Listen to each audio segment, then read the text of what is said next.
but it's not that way. That one is on. Once again, you can see that. And it is possible for the glow plugs to burn out, and that's why you're watching this all the time to see that it moves each time.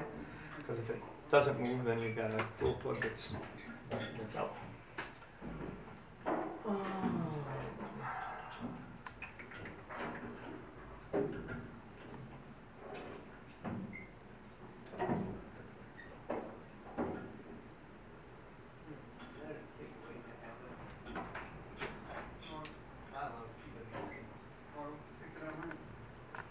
Steel cladding turned out nice.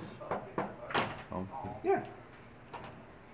Yeah, I got my practice in on that. That was kind of nice. Mr. Baker said I even had it down pretty good. Mm.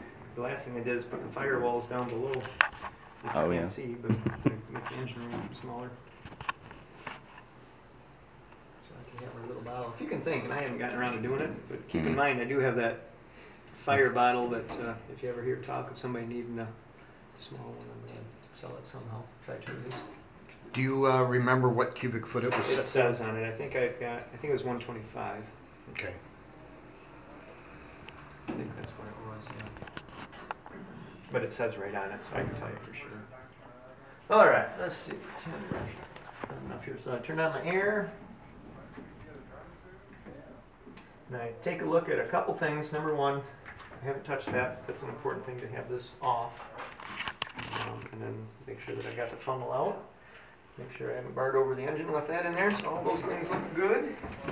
So then I'm going to start her up.